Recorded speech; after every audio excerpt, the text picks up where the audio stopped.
I think you could probably like walk me through these. Unfortunately, this one does require a fair amount of explanation and drawing. So let me just snip it and go through it.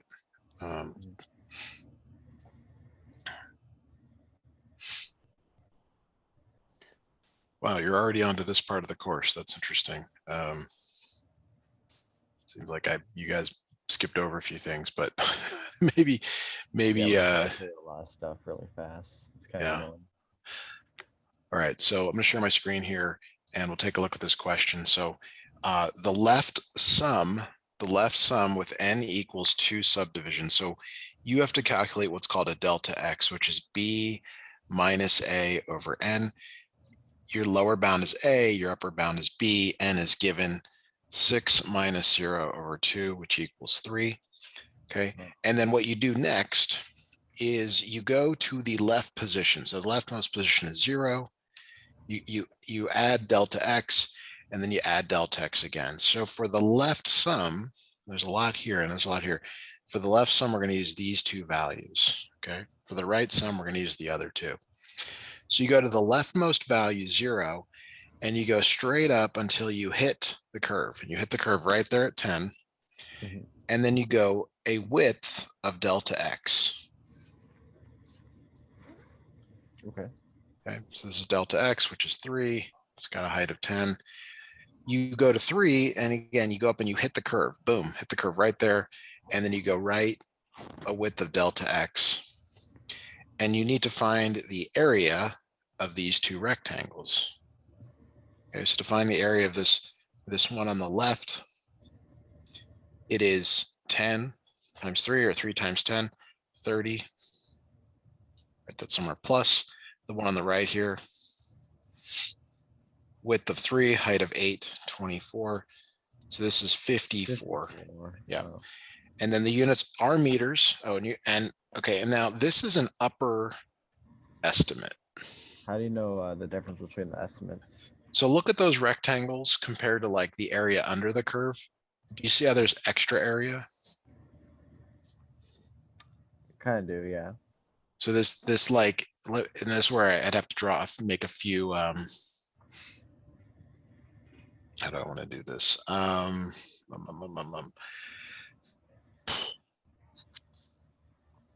So yeah, let me just draw it.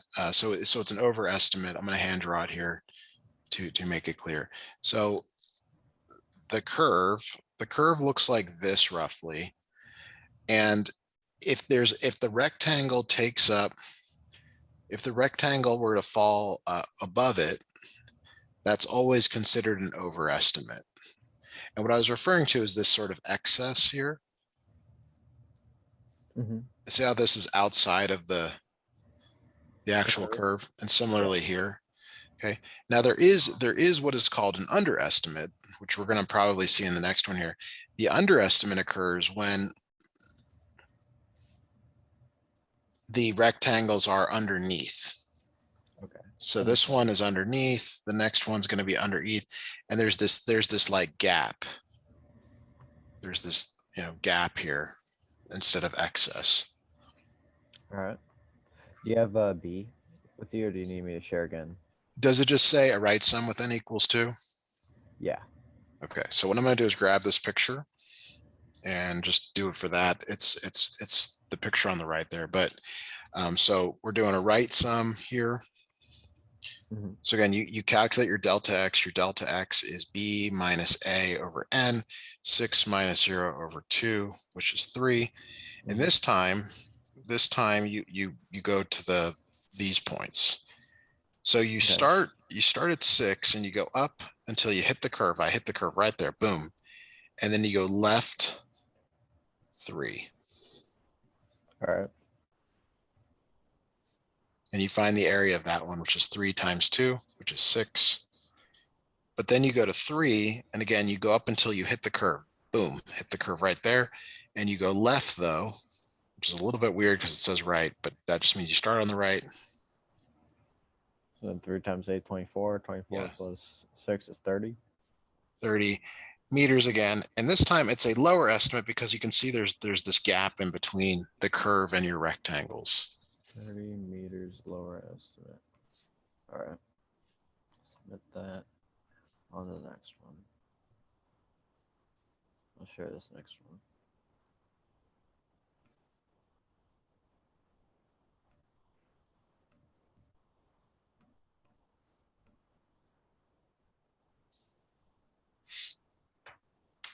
Here's the actual graph, but here are the questions right here. What's the value of these? Okay, go ahead and scroll up to the graph. Again, I'm going to just snip that so I've got a reference, and then I can maybe talk you through the rest of them. They're definitions. So go down to the first one there that you have questions about. How do you know if it's a left sum or a right sum?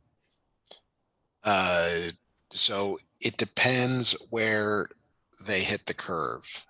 So let me, I guess I do need to share my screen. You can just tell me the rest of them. So let me share screen. Okay. So do you see how it hits the curve right there at that point? Yeah. And then the rectangle goes to the right. Oh. So Yeah. this is a left, and it's not because the rectangle goes right. It's because the left edge points are, you can actually sort of see them there.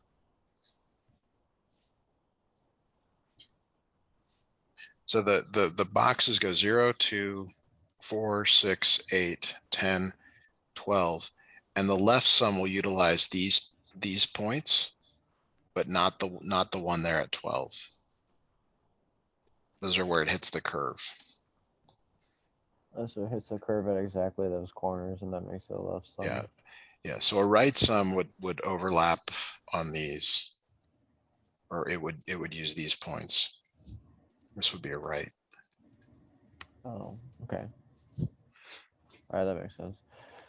What is the first question that you don't have? Which What is the value of n? okay, n is the number of rectangles. So I see 1, 2, 3, 4, 5, 6 rectangles. 6 rectangles. All right. What about the value of triangle T? Delta x, Delta X. delta x or delta t. So this is b minus a over n. So your a is 0, your b is 12, your n is 6. So that's 12 minus 0 over 6. Which is 2. Yes. All right. And give an approximate value for the estimate. Round your answer to the nearest 5. Okay, so what we have to do to answer that question is we actually have to find the area of each of these rectangles. So the first one is like 20 times 2, or 2 times 20, doesn't really matter. The next one, this is where you got to use your estimation skills. I'm going to say it's like 14 times 2. Okay, and then this one here is probably, I'm going to go 10, even though it's a little above. This one's right in the middle, so maybe 7.5 times 2. This one's right there at 5, so I'm going to go 5 times 2. And this one I'll go 4 times 2. So you got 40, 28, 20, 15, 10, and 8. So just add these up here. 68, 88, 98, 106, 121. So maybe 120. Set it around to the nearest 5. That's correct. But it's literally finding areas of the rectangles. Like we could give this to a 6-year-old and say, find the area of the rectangle, and they could do it, but they don't understand why we're doing it, which is what your instructor is trying to get you to think about. Like, do you see how this is an oversum because there's extra area each time? Yeah. You're going to be asked questions like that in your exam. You might be asked to find the area, but you're going to be asked a lot of other stuff too. Here's the next one. Okay. This one has a D and an E. Right Yeah, let's see if we can do this one without me sharing. So the value of n is the number of rectangles. It looks like there are 1, 2, 3, 4, 5 rectangles there.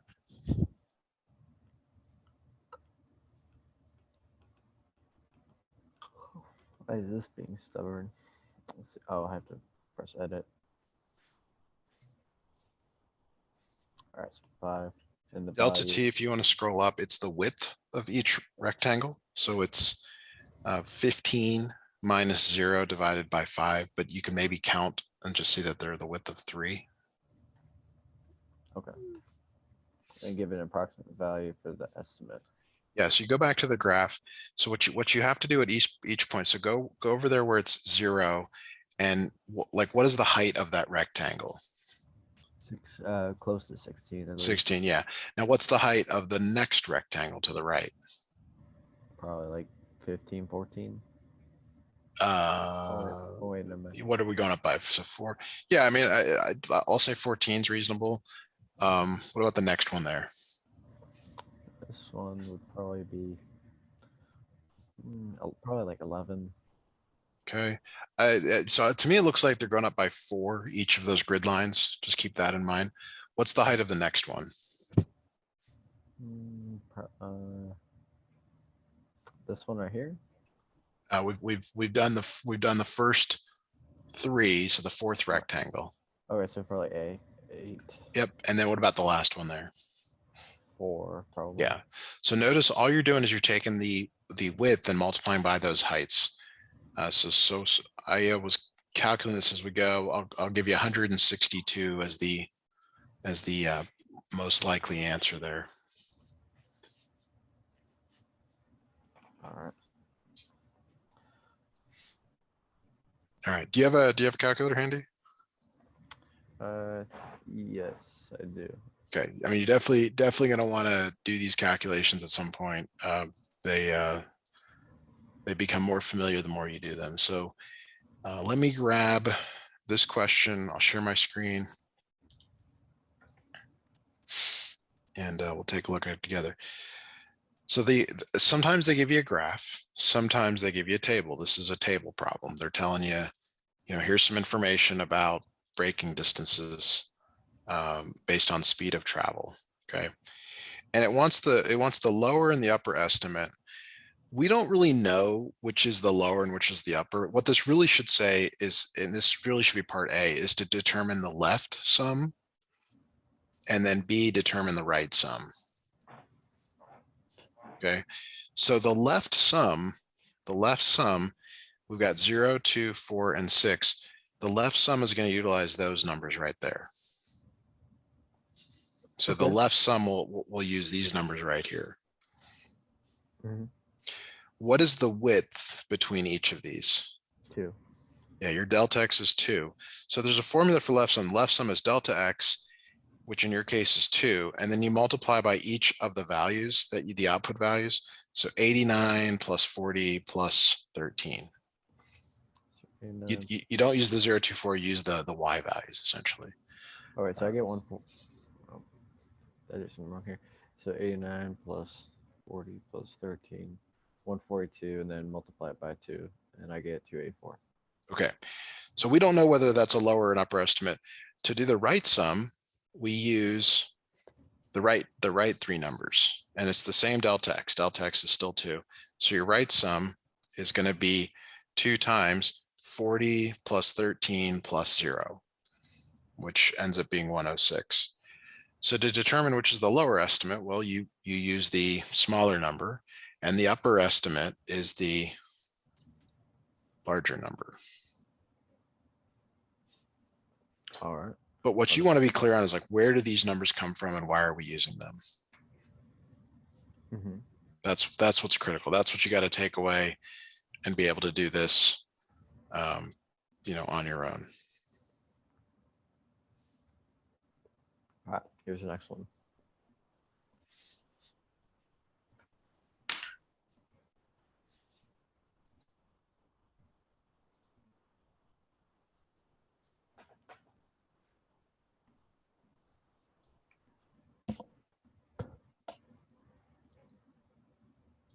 All right, so I've grabbed a snip of it. It's very much the same as the last problem, just different numbers, but we'll look at it together here. Okay, so the underestimate and overestimate we can't figure out until we until we find both the left and the right. So this time, the left, we're going to use those three, and your delta x is 3. So your left sum is 3 times, and it's the 4 y values that go along with 0, 3, 6, and 9. So 0 plus 12 plus 26 plus 49. And just to be clear, like it's 3 times 0 is a rectangle, 3 times 12 is a rectangle, and so on to get that.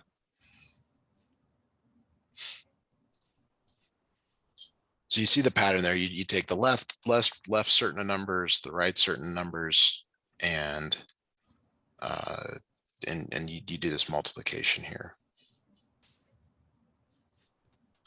All right. So looks like maybe 261. Same process for the second one with 3, 6, 9, 12. Yeah, your delta x is 3. Your right is 3 times 12 plus 26 plus 49 plus 80. Looks like it's like maybe 501. Please double check that. Where is it? Okay, so 12 plus 26 plus 49 plus 80. I get 167, and then I multiply that by 3. I get, yeah, 501. You're correct. Okay, so the underestimate is always going to be the smaller number. The overestimate is going to be the larger number. And then they say, well, those neither of it, like they're too far apart. So just take the average of the two, add them up and divide by 2.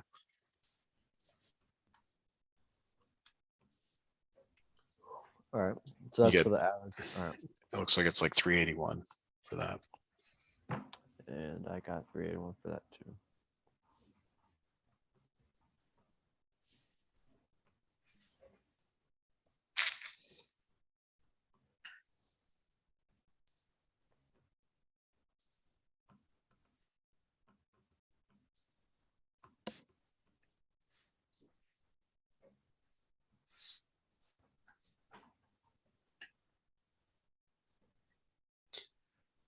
Okay, a bicycle is traveling at 10 feet per second, puts on the brakes and slows down.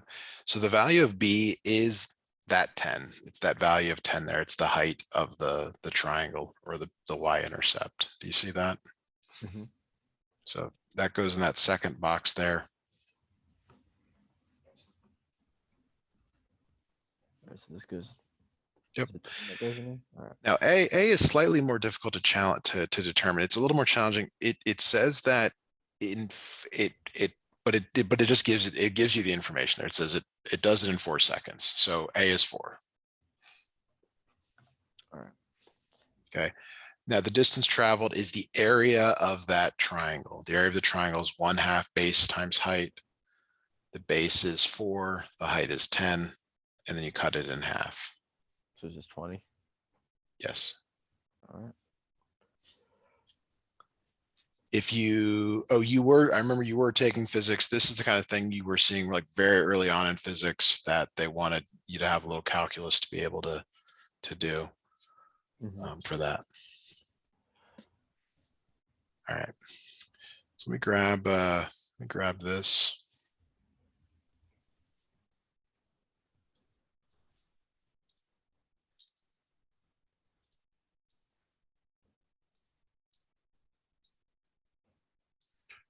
All right, so I'm gonna share my screen. Okay, so they tell you that the velocity of a car is y equals 6t or y equals 6x. So sometimes we forget like how to even graph lines when we're taking calculus, but the y-intercept is 0 and it just has a slope of 6. Okay, so this line has a slope of 6, but it starts here at 0. And we want to find the distance traveled by the car from 0 to 8. So we need to know what's going on here at 8. So at 8 seconds, the velocity is 6 times 8, 48. Okay. F of 8 is 6 times 8, which equals 48. Now the distance traveled, so when you're given the velocity graph, the distance traveled is the area under the curve. So you've got to find the area of this triangle. The area of the triangle is 1/2 the base. The base is 8, and the height is 48. Now, in a physics class, they might try to confuse you by using different units, but generally in calculus, they're not going to try to do anything like that. Yeah, they don't have time for that. Yeah. This is 192 meters is what I get, or just 190. I just checked that 192. All right, I'm sharing from the last two.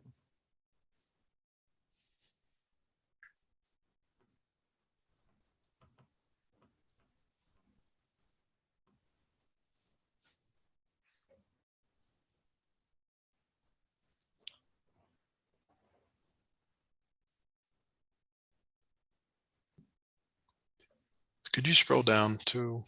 Yeah, sure. All right, so we actually need to do part B first, and then maybe part A is like the average of it. So let's go ahead and scroll up so I can grab that table again from you on this as a snip here. Get that, perfect. Okay. All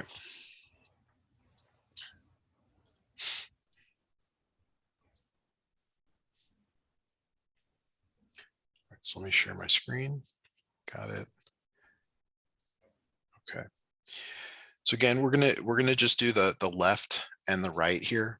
So the left is, and we need our delta x. So see our delta x, it's the same each one here. It's 4, goes up by 4. So that's what goes here. It's 4 times, and then we need the left numbers. So it's 7 plus 8 plus 10 plus 13 plus 18. And the right is 4 times 8 plus 10 plus 13 plus 18 plus 35. So we need both of these numbers. Okay. And this is for part B. We're doing part B first. And the reason is because part A probably is dependent on part B. That's my guess here, but let me. For the left, I get 448. You can check me on that. Then Yep. for the next one, or this one, I get, let's see, 8 plus 10 plus 13 plus 18 plus 9 times 4. And I get 336 for the second one.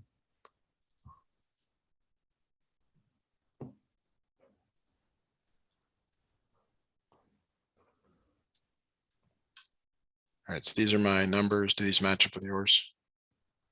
Yep, exactly. Okay, so this is the lower, this is the upper, and then the true. So there's a bit more here. There's other methods to actually get the right answer that's more accurate, but I think they just want you to take the 2 numbers and average them. Okay, I'll try it out. 224 plus 336. I get 280. Yeah, 280. Yes. So try those. Hopefully they work. If they don't, we'll adjust. All 3 work? Fantastic. I will share my screen for the last problem.